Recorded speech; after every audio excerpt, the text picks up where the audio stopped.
বিয়ের পর থেকেই সংসারে টানাপোড়েন লেগে আছেই।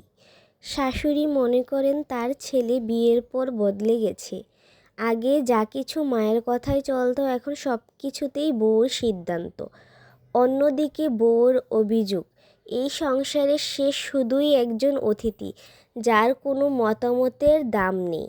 রান্নাঘরে সবসময় লড়াই চলে, কি রান্না হবে, কতটুকু ঝাল হবে, কোন পাত্রে খাবার পরিবেশন করা হবে, এসব নিয়েও তর্ক লেগে যায়। ছোটোখাটো বিষয় থেকে বড় অভিযোগের জন্ম হয়।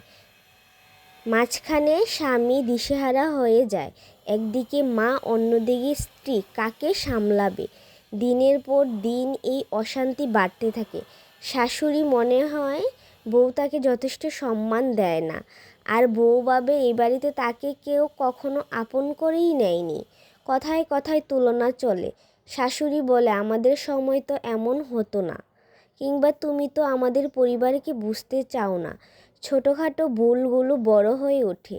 রান্না দেরি হলে অভিযোগ, কাজ ঠিকমতো না করলে কথা শোনানো, ঘরের নিয়ম না মানলে খোঁচা মারা। এভাবেই সম্পর্কের মধ্যে অদৃশ্য এক দেয়াল তৈরি হয়। সময়ের সাথে সাথে দেয়ালটা অনেক পোক্ত হয়ে যায়। এই দ্বন্দ্ব এতটাই বেড়ে যায়, শাশুড়ি বউকে কখনো মেয়ের মতো মানতেই পারে না, বউও শাশুড়িকে মায়ের মতো দেখতে পারে না।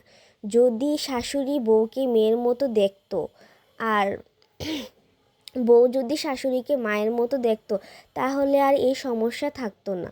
নিজেদের জায়গা থেকে কেউ কাউকে ছাড় দিতে চায় না। অশান্তির মাঝেই জীবন কেটে যায়। কোনো দিন হয়তো কেউ একে অপরকে বুঝতে পারবে, হয়তো পারবে না।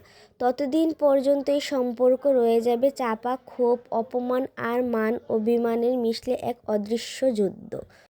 শাশুড়ি যদি ঘরের বউকে মেয়ের জায়গাটা দিতে পারতো, আর বউ যদি শাশুড়িকে মায়ের জায়গাটা দিতে পারতো, তাহলে মনে হয় কোথাও কোনো সমস্যাই হতো না, কোনো পরিবারে ভাঙন সৃষ্টি হতো না। কারণ দুজন দুজনকে আপন করে নিতে পারে না দেখেই সংসারে এত বেশি অশান্তি ও ঝামেলা হয়। এটার সমাধানই হচ্ছে দুজন দুজনকে আপন করে নেওয়া।